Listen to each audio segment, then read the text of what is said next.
Hi everyone, it's Melissa, and today I'm going to share with you some of the books I have read recently. So these are the books that I read in April that I haven't already talked about because they were not part of readathons. And they all happen to be nonfiction, not by design, but I just happen to read a lot of nonfiction, so that's how the chips fell for April. So I read two like memoir slash biographies and two science slash nature nonfictions. So first I'm going to tell you about the nature nonfictions because I know people are reading more spring-like, nature-inspired books. However, I just want to share something with you real quick. As I film this, it is May 9th, and here is what's going on outside. I told you I live in Canada, right? This is what we woke up to. Lots of snow. All right, so let's get into the books. So the first one I'm going to talk about is Other Minds, The Octopus, the Sea, and the Deep Origins of Consciousness by Peter Godfrey-Smith. So this was really an exploration of intelligence, sentience, consciousness, how we think about it, how we tend to have a pretty narrow scope of what that means. And it was really looking at that concept of intelligence through the octopus and its relatives, so cephalopods, which are really the only intelligent, as far as we define it, invertebrates. So if the evolution of intelligence is something that you're interested in, I think you might enjoy this. I will say that it was an okay read for me. I think I gave it about 3 stars. It was mildly interesting. I think for me personally, I needed a deeper dive into this. I felt it was a little superficial, but that might just be because I have a background in science, specifically in ecology and evolution. So it didn't go as far as I would have liked it to go, but it was still pretty interesting. So the next book I want to talk about is one that I really enjoyed, and it is The Feather Thief by Kirk Wallace Johnson. So this book is part like natural history, nature nonfiction, and part true crime. It was a really interesting blend. So this book tells the story of a student who broke into the Museum of Natural History in Tring, in the UK, and stole priceless bird specimens that had been collected like 150 years ago by contemporaries of Darwin, namely Alfred Russel Wallace, who basically came up with the idea of natural selection at the same time that Darwin did, but doesn't really get credited. So these were absolutely priceless specimens, really important to science, and the person who stole them did so that he could sell the feathers for fly tying. So it talks about the heist itself, a little bit of background about this person who committed this crime, and really gives you a history of Victorian salmon fly tying and kind of the weirdness of that particular hobby and how it breeds this underbelly of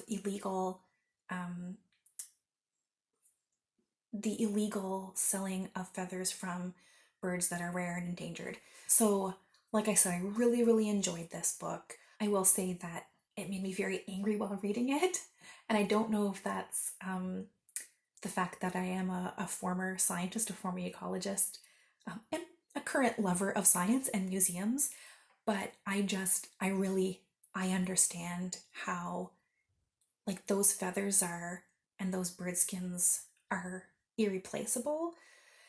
You can't just go get another bird. Like the time and place in that they were collected and the data gathered about them during their time of collection, like that can't be replaced. So really aggravating to read, but at the same time super fascinating. So, on to the biographies that I read during April. The first I want to tell you about is a memoir called Hunger by Roxane Gay. This memoir was basically a memoir of her body, of Roxane Gay's body.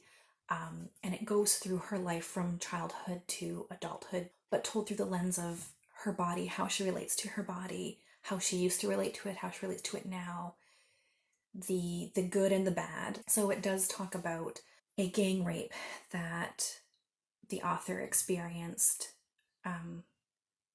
when she was young, and how that shaped her life and shaped her body and shaped her relationship with her body.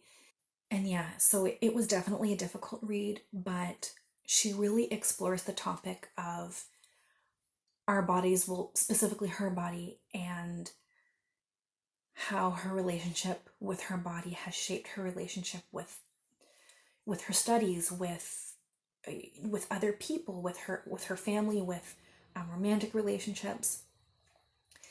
And I really just think it was a really profound exploration of that topic.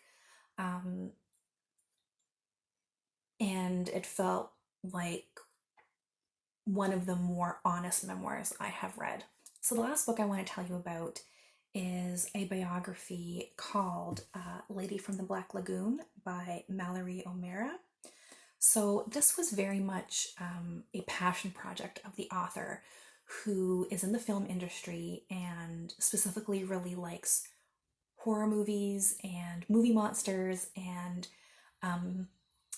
the artists who create those monsters and work behind the scenes. And it was her way of giving credit to an artist who was really revolutionary and groundbreaking in her field, who has been uncredited for her work, and a male boss of hers took credit for this work for years. So it's about Millicent Patrick, who created the creature from the Black Lagoon, who is arguably one of the most iconic movie monsters of all time. So this book tells the story of Millicent Patrick, how she got into film, how she got into animating, and then working on special effects, like practical effects, back in the 30s, 40s, and 50s. I can't remember the exact time frame. I think it was more so 40s. And how, how that monster has contributed to, the horror genre and movie monsters and like film in general. And it really is kind of a mixture of a straight up biography of Millicent Patrick's life, mixed in a little bit with like a semi memoir of the author, or I guess more so her journey in finding out more about Millicent and where that leads her, the people she talks to, the things she uncovers about horror movies and behind the scenes. So I thought this was a really interesting read. I'm not into horror movies, but I really am passionate about, returning credit to women who historically credit has been stripped from. So I read it because I was interested in that portion of it, but I did find myself getting sucked into kind of the history of movie making in the 40s and 50s, when those kind of B horror movies were and science fiction movies were really popular. So I wouldn't say this was a groundbreaking book by any means, but I do think it was interesting, and I think those of you who enjoy, like I do, stories about women, inventors or women artists, and how they've contributed to their field, I think you would enjoy this. Or if you're someone who really likes that niche of movie monsters, I think you should definitely give this a read. So those were the books that I read in April that I haven't talked about yet. If you have read any of these, please share your thoughts below of what how you enjoyed them or what you thought about them. If you have any recommendations for nonfiction, especially memoir or nature writing, because those are two of my favorites, then please leave those down below as well. And as always, thanks so much for watching. We'll talk soon. Take care. Bye.